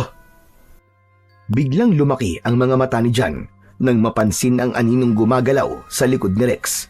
Isang aswang ang dahan-dahang lumalapit mula sa damuhan, nakayuko at handang umatake. Ang matutulis nitong mga kuko ay halos dumampi na sa likod ni Rex. Ang mukha ng halimaw ay nakangiwi, parang gigil na gigil sa laman. Rex! Sa likod mo! Dahil sa injury nito sa kamay, sa takot at pagkabigla, hindi agad nakakilos si Rex. Nang biglang sasalakayin ang kaibigan, parang bumagal ang oras sa paningin ni Jan. Hindi na siya naghintay pa. Agad siyang kumilos. Mabilis at buong lakas, parang sumabog ang lahat ng galit sa katawan niya. 2 hakbang lang ang pagitan nila ni Rex, at sa 3 hakbang, buong tapang niyang hinarap ang halimaw. Huwag mong gagalawin ang kaibigan ko! Hiya! Mabilis na umikot si Jan. Inundayan niya ng taga ang gilid ng ulo ng aswang. Bago pa man ito mahawakan si Rex, agad na bumagsak sa lupa ang aswang. Nakangiwi at bumubula ang bibig. Pero hindi pa doon nagtapos si Jan. Walang pag-aalinlangang muli niyang iniangat ang bolo. Akmang tatagain ulit ito, pero bigla siyang natigilan nang umalulong ito ng malakas. Para bang nagtatawag pa ng mga kakampi. Ngunit pagkatapos nun, hindi na siya nagdalawang isip. Inundayan ni Jan ng buong lakas ang bolo sa gilid ng ulo ng aswang. Bago pa man ito mahawakan si Rex, tumama ito sa halimaw at agad itong bumagsak sa lupa. Nakangiwi sa sakit at bumubula ang bibig. Pero hindi pa doon natapos si John. Walang pag-aalinlangan, muli niyang iangat ang bolo at sunod-sunod itong pinaghahataw sa likod ng aswang. Bawat tama ay puno ng bigat at galit. Napasigaw sa sakit ang halimaw at sinubukan pang gumapang paalis. Pero mabilis na sinundan ni John. Isang saksak sa batok ang tuluyang nagpatigil dito. Wala na itong buhay. Nang makita niyang hindi na gumagalaw ang kalaban, doon lang siya parang naimasmasan. Humupa ang galit niya at saka pa lang niya naramdaman ang panginginig ng kanyang mga kamay. Nang tumingin siya sa paligid, nakita niyang nakahandusay ang dalawang aswang sa damuhan at nakatirik ang mga mata. Napalingon din siya sa kanyang kaibigan na noon ay nakaupo at nakasandal sa kariton. Tila hinang-hina dahil sa takot, hindi makapaniwala sa muli niyang nasaksihan. Ano, Chong? Ayos ka lang ba? Oo, ayos lang ako, Chong. Pero, Chong, grabe ka. Ang tapang mo. Ang galing mo. Salamat, ha. Walang anuman yun. Maliit na bagay, wag na natin palakihin. Grabe. Akala ko talaga katapusan ko na kanina. Akala ko magiging kwento na lang ako. Walang makakagalaw sa'yo. Habang kaya ko, pre. Kahit ilang aswang pa yan, lalabanan ko. Hindi ko hahayaang may mamatay ulit sa harap ko. Tsaka, Chong, ikaw na rin ang nagsabi, di ba? Masamang damo ka. At ang masamang damo, mahirap mamatay. Sira ulo. Napatingin si John sa hawak niyang sandata. Naalala niya ang kanyang ama. Hindi lang yun simpleng sandata. Iniisip niyang pamana ito sa kanya. Tara na, may pupuntahan tayo. Ha? Saan naman? Kailangan tumalaman ni Apong. Anong gagawin natin sa bangkay ng mga aswang na yan? Gusto mong ilibing sila? Maiwan ka. Pre naman, no? Nagtatanong lang naman ako sa'yo, hindi ka na mapiro. Tara na nga. Ang bagal mo naman kasi maglakad, eh. Naglakad sila sa madilim na kalsada at dumiretso sa kapilya. Nang makarating sila, nakita nilang nakasara ang pinto. Kumatok si John. Tao po! Tao po! Sino nandito? May nakatira ba dito? Oo, meron. Si Apo Karding. Tao po! Apo Karding! Si John to! Andyan po ba kayo sa loob? Chong, wala yatang tao eh. Hindi pwede. Kailangan ko siya makausap. Nasaan kaya siya ngayon? Maya-maya pa ay nakarinig sila ng isang malakas na sitsit. Mula sa likod ng isang puno na malapit sa kapilya ay nakita nilang nakatayo ang isang matanda. Nangilabot si Rex nang makita ito. Akala niya ay isang panibagong aswang na naman dahil sa magulo nitong buhok. Teka, huwag ka matakot. Yan yung sinasabi ko sa yung si Apo Karding. Anong ginagawa mo dito, iyo? Agad na sinabi ni John ang nangyari. Kitang-kita sa mukha ng matanda ang labis na pag-aalala. Ano ka mo? Nangyari yun sa inyo? Bago ko po sagutin yan, gusto ko po munang malaman kung bakit nandito kayo sa labas. Pinalayas ako dyan eh. Dumating na ang may-ari ng lupa at naabutan ako dyan sa loob ng kapilya. O ngayon, sabihin mo na sa akin kung totoo ba yung ibinalita nyo. Napatay mo ang dalawang aswang na yon. Opo, mukhang tinambangan kami. Mukhang may alam sila tungkol sa akin. Kaya nga po eh. Pero buti na lang, ang galing nitong kasama ko. Hataw na hataw sa pakikipaglaban. Ang galing sa bakbakan. Ang bilis. Ang lakas. Walang emosyon ang mukha ng matanda. Lalong nangunot ang noo nito at tila nag-isip ng malalim. Maya-maya pa ay biglang bumuntong hininga. Mas lalo na magiging mapanganib dahil sa nangyari. Po? Bakit po? Paano? Natuklasan ko na hindi lang isa o dalawang aswang dito sa poblasyon. Isang pamilya sila at tiyak na hindi sila titigil. hanggat hindi nakakapaghiganti. Hanip din. At sila pa ngayon na may balak na maghiganti sa akin. Pero sila ang walang habas sa pagpatay at pananakot dito. Mga demonyo sila. Kaya ko po silang harapin. Hindi ako natatakot sa kanila. Hindi kailanman. Alam ko yun, John. Pero kilala ka na ngayon ng pamilya ng mga aswang. Tiyak na mas iinit ang labanan. Kailangan mo maging alerto sa lahat ng oras. Maging mapagmasid ka sa paligid. Nakahanda po ako palagi, Tatang. Hindi lang sarili mo ang dapat mong ihanda. Dapat maging ang mga taong malapit sa iyo, ang mga mahal mo sa buhay. Natahimik si John nang sabihin ni Apo Carding ang mga katagang yun. Parang bumigat ang kanyang pakiramdam, pero buo ang loob niyang lumaban. Tatang, wala naman po akong pamilya na dapat protektahan eh. Wala din po akong kamag-anak na malapit sa akin. Kaya sino naman po ang pupuntiryahin nila? Kung wala, ikaw mismo ang aatakihin nila dyan. Kaya kailangan mong maganda. Kaya ko po to, Apong.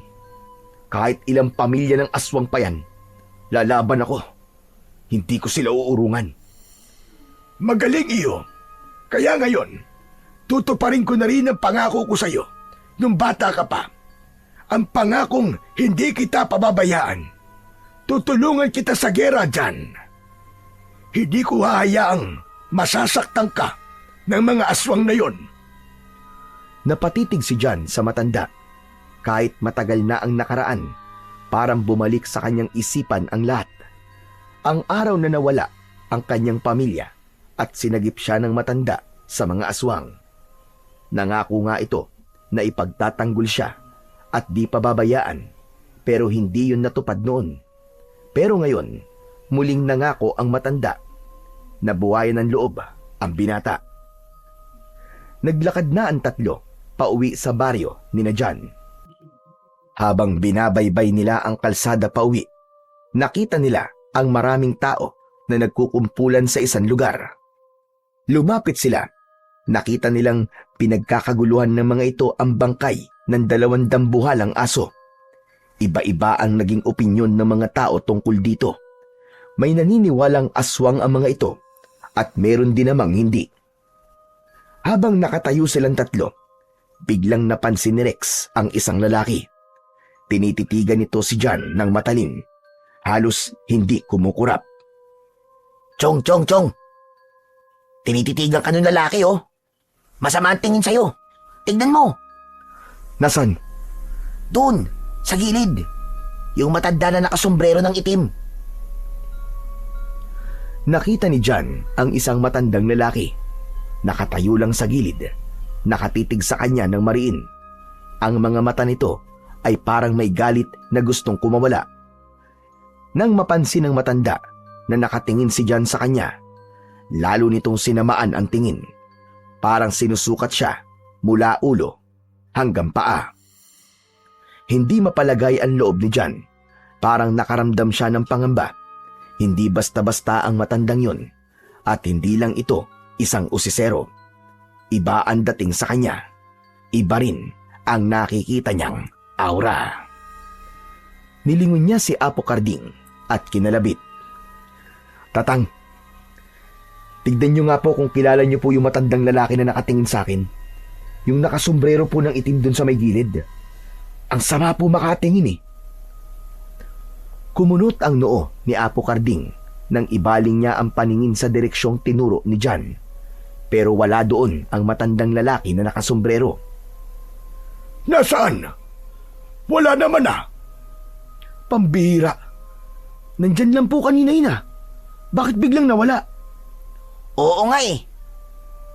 Ako yung unang nakapansin, Apo Carding. Hala, teka, ano yun, multo? Nawawalang parang bula? Ilang saglit na nanahimik ang matanda, saka bumuntong hininga. Mag-iingat ka dyan. Kung sino man yun, malamang na may masama na siyang balak sa'yo. Napatango si John. Alam na niya na sigurado na ang pagdating ng isang panganib. Pre, baka sundan tayo dun sa bahay mo. Baka doon siya magkalat ng lagim. Subukan niya, Chong. Kailangan natin siyang paghandaan mamayang gabi. Chong, kinakabahan ako sa plano mo. Hindi mo naman kailangan lumaban, Chong eh. Naiintindihan ko ang kalagayan mo. Wala kang dapat na ipag-alala. Kung hindi ako makakatulong sa'yo ng pisikal, may alam akong paraan para makatulong sa'yo. Ano yun? Basta, ako nang bahala doon. O siya, umuwi na tayo. Hayaan na natin sila. Ang kailangan natin ngayon ay ang maganda. Itinulak na muli ni John ang kanyang kariton. Tahimik na sumunod si Rex sa tabi niya. Si Apo Karding naman ay nasa likuran. Matalim ang tingin nito sa lansangan at kahit may edad na, ay halata pa rin ang pagiging alerto. Pagdating nila sa bahay ni John, agad silang kumilos. Nagbigay si Apo Karding ng ilang tagubilin. Nagsabit sila ng bawang sa pintuan. Naglagay ng asin sa mga sulok at inihanda ang mga sandata sa mesa. Ang bolo ni John ay pinakintab at hinasa. Si Apo Karding ay naglalagay ng ilang bitag sa paligid ng bakuran. May mga sanga at tinik na inilagay sa mga pwedeng pagdaanan. Si Rex naman ay tumulong sa pagbuhos ng asin sa mga bintana, pintuan at sa mismong paligid ng bahay. Tatang, sapat na po ba to? Hindi sapat ang paghahanda. Pero mas mabuti na to kaysa wala tayong magawa. Nang matapos na sila sa kanilang ginagawa, nagpaalam na si Rex sa kanila. May gagawin daw itong importante. Hanggang sa sumapit na ang gabi, tahimik na ang buong paligid. Pero si John at si Apo Karding ay gising pa. Naghihintay, nag-aabang, nakapwesto sila sa sala ng bahay. May mga sandata sa tabi nila. Maya-maya pa, may narinig silang kaluskos sa labas. Tatang, narinig niyo po ba yun? Tumango si Apo Karding. Agad na umalingasaw ang masangsang na amoy sa paligid. Nandito na sila. Handa ka na ba? Kinuha ni Apo Karding ang kanyang punyal at si John naman ay pinulot ang kanyang bolo. Sa isang iglap, may tumalon sa bubong. Agad na lumabas ang dalawa at hinarap ang pagbabanta ng mga aswang na yun. Nakita nilang 3 aswang na mas malalaki ang katawan, mas mabibilis ang galaw, halatang sanay sa laban. Agad na sumugod ang isa kay John. Nasalag niya ito pero nasugatan ang kanyang braso. Aray! Anak ng... Hindi na siya natapos magsalita dahil muling sumugod ang aswang. Pero biglang humarang si Apo Karding. Sinalag ng matanda ang atake, saka isinaksak ang patalim sa tagiliran ng halimaw. Napaatras ang aswang, ngunit sa likod ni John, may isa pang aswang ang sumugod. Tinamaan siya sa balikat. Hindi ako papatalo sa iyo, halimaw ka! Umikot ang binata at sinalubong ang nagwawalang aswang. Tinaga niya ito ng sunod-sunod. Napaurong ang kalaban pero hindi pa rin bumabagsak. Lalong naging agresibo ang mga aswang. 2 na ang sabay na sumugod kay John. Tinamaan siya sa likod. Napaluhod siya. Hawak pa rin niya ang bolo pero nanginginig na. Ayos ka lang ba, iyo? Patay na ang isang aswang. Kayang-kaya na natin ito. Tinamaan ako, tatang. Ang sakit. Parang nangihina ako. Nakita ng matanda na matindi nga ang tama ni John. Dumudugo ang likuran nito at may humahalong kulay itim na likido sa dugo. Palatandaan na may kamandag ang sugat. Sigurado si Apo Karding na nadilaan ito ng aswang. Anak ng lintik! May kamandag! Namumutla na si John. Nakita rin ni Apo Karding ang paninikip ng paghinga ni John. Tumatagaktak na ang pawis sa noo ng binata. Huwag kang bibigay dyan. Kapit lang. Huwag mong hayaang lamunin ka ng kamandag. Lumaban ka, iyo! Tumango si John. Ang enerhiya nito, pababa ng pababa. Huwag ka na munang gagalaw. Ako ang bahala dito. Tatang, kahit nangihina ako, lalaban pa rin ako. Nang makita ni John na muling pasugod ang dalawang aswang, pinilit niyang tumayo. Hinintay nilang dalawa na makalapit ang mga ito sa kanila. Nakatutok sa mga aswang ang kanilang hawak na sandata, pero biglang may narinig silang mga ingay ng tao, mga sigawan at mga yabag. Maging ang mga aswang ay tumigil sa pagsugod. Ano po yun, Tatang? Hindi ko alam. Nandito na kami, Chong! Apo Karding! Dumating si Rex kasama ang ilang mga lalaki na kasamahan niya sa construction site. Nakilala ni John ang ilan. May mga dalang kanya-kanyang sandata ang mga ito, at ang isa ay may dala pang lambat. Nagkagulo nang makita nila ang dalawang aswang na mas lalong lumaki ang katawan. Tila naninindak, pero hindi nagpatinag ang mga lalaki.